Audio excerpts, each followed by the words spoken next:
Hey guys, it is Christian, and today I'm going to do my top 10 best movies of 2021 video. But before I get into this video, please like, subscribe, and tell me what you think of this list, and tell me your own in the comments. Wait a minute.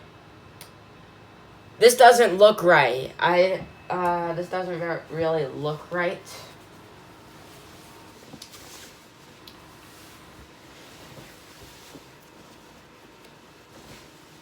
That's better. So yeah, we're going to be doing my top 10 favorite movies of 2021 video. These are just my favorite movies.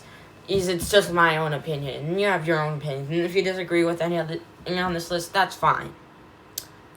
But before we get into our top 10 list, I want to list 10 honorable mentions from my 20th favorite to my 11th favorite. So it's going to be the one that was least likely to make the list to the honorable mention that was most likely to make the list. But none of them quite made it. So my honorable mentions are Luca, Tick, Tick, Boom, Pig, Free Guy, Shang-Chi and the Legend of the Ten Rings, Nobody, The Humans, No Time to Die, In the Heights, and Spider-Man No Way Home. All amazing movies, just couldn't make the top 10 list. But what did make my number 10? What's my number 10? My number 10 is kind of a controversial pick, but it is one of the big award frontrunners this year, and that is Kenneth Branagh's Belfast. So yeah, Belfast, I saw Belfast. It was an amazing movie. I loved it. The black and white cinematography was amazing. The direction from Kenneth Branagh was great. The writing was great. The acting from everyone was amazing. Jude Hill gives one of the best breakthrough performances of the year. Katrina Balfe, Kieran Hines, Jamie Dornan, and Judi Dench are also very good here. Not amazing. I think Balfe is probably the best out of the adults. Everyone else is not really that amazing besides Balfe and Hill, but everyone else is pretty good. Also, I'm a sucker for crowd pleasers. You're going to see quite a few crowd pleasers on this list. So I know this might be a little bit of a controversial choice, but Belfast was an amazing movie with amazing story, with amazing characters. I loved the movie. You might be a little mad because, Spider-Man wasn't on the list. Yeah, Belfast was, but it's just my opinion, so, and you have your own opinion, so yeah.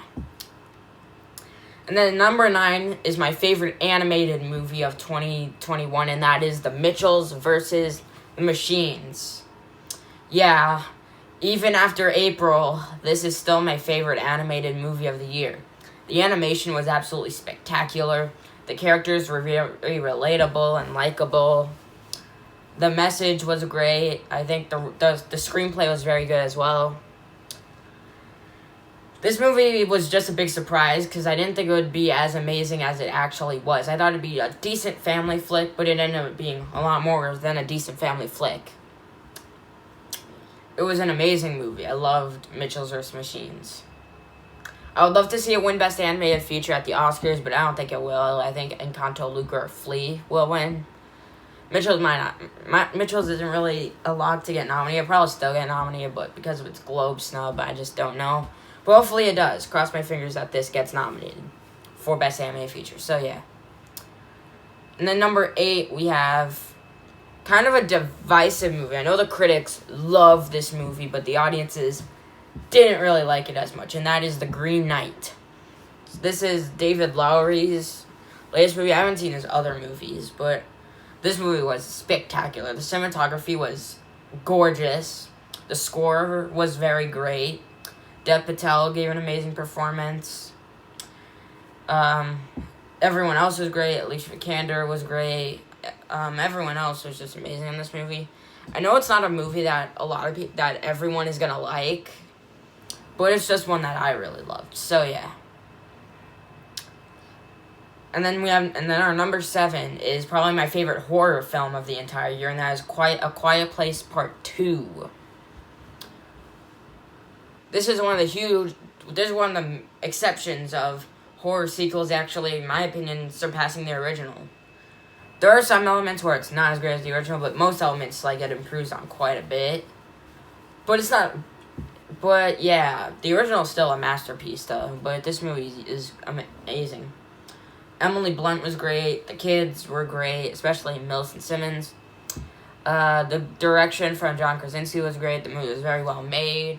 Cillian Murphy was a great Supporting performance, Jimon Hansu was also in it. The movie's very suspenseful, very scary. Well, not a little more suspenseful than scary, but it's still an amazing movie. I loved it. The opening, like, it does not waste any time going into, like, the main, like, story and all. The opening scene is probably one of my favorite scenes of the entire year. That scene was very, like, intense. So, yeah, I definitely loved Quiet Place Part 2. Number 6. As you heard with Belfast, I love crowd pleasers, and this is another award crowd pleaser, and that is King Richard. So, yeah, this is the movie directed by Ronaldo Marcus Green, who also directed Joe Bell, which came out this year. Very underrated film.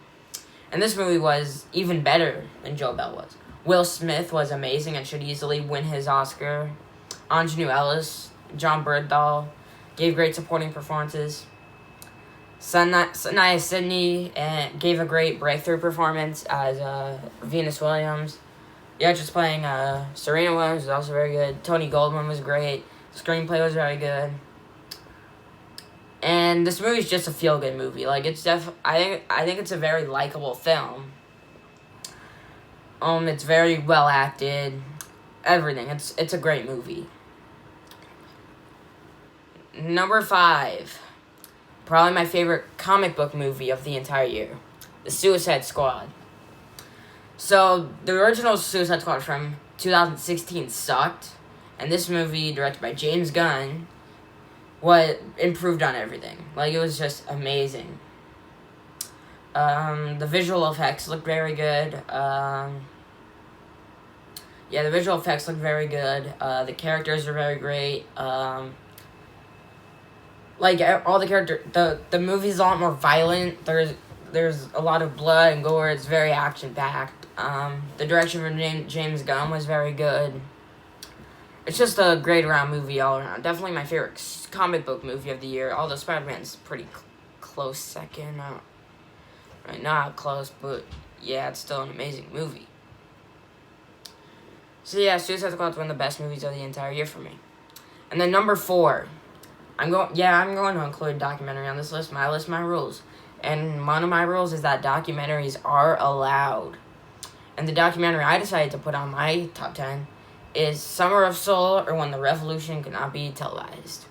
This is directed by Questlove, and it's a documentary about the Harlem Music Festival, I believe, from 1969. Amazing documentary. Just very, like, the way that Questlove directs it, it's very good. We get to learn a lot more about the festival, about the Harlem Music Festival. It was amazing. Definitely an amazing documentary. It should easily be winning Best Documentary. I'm not sure if it's even getting nominated, though, because, it's winning a lot of these awards, and with a lot of documentaries that win, they just don't get nominated. But it's a very interesting documentary, well-directed documentary. Everything I love to see in documentaries. And then number 3. You would expect this to be number 1. But it's not number 1, but it still made the list, and that is Dune. Dune was absolutely outstanding. The direction from Denis Villeneuve. He should win a Best Director Oscar. He probably won't, but he should win. The visual effects are the best of the year. The score from Hans Zimmer should easily win original score. The sound was great. The editing. One of the best, probably one of the most well-made movies since 1917. Like, it's just that stunning. The acting and the screenplay was good as well. Not as impressive as the visuals and the technical levels of achievement, but it's still very good. Hopefully it doesn't get forgotten around award season, but I don't think it will, because it's been getting all the nominations it needs. And then number 2, Steven Spielberg's West Side Story. Number 2, I could not believe this is actually number 2. I thought this would not be number 2, but it was still an amazing film. Steven Spielberg's direction was amazing. The cinematography is gorgeous. The production design was amazing. All the performances were absolutely stellar.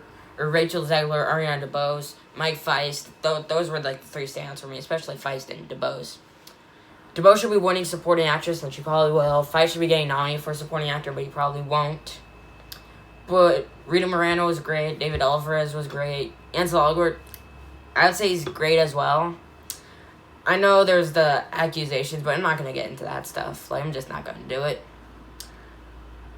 The songs were amazing. Like, of course they are. It's easily the best, like, soundtrack written for theater.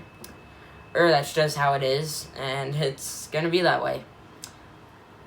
I don't want to sound biased because it's Steven Spielberg, but it's not biased. I just really love the film. It's just an amazing movie. However, it's not my favorite movie of 2021. What is my favorite movie of 2021? Most of you will probably be like, what the hell is this movie? Like, what is this movie? But this movie is easily my favorite movie of the year. And that is Come On, Come On. This is Mike Mills' most recent movie with Joaquin Phoenix. Joaquin Phoenix was amazing. He should definitely get nominated for Best Actor, but he's not going to because the movie's been doing horribly in critics circles. So the Oscars are just not gonna nominate it for anything, which is a shame.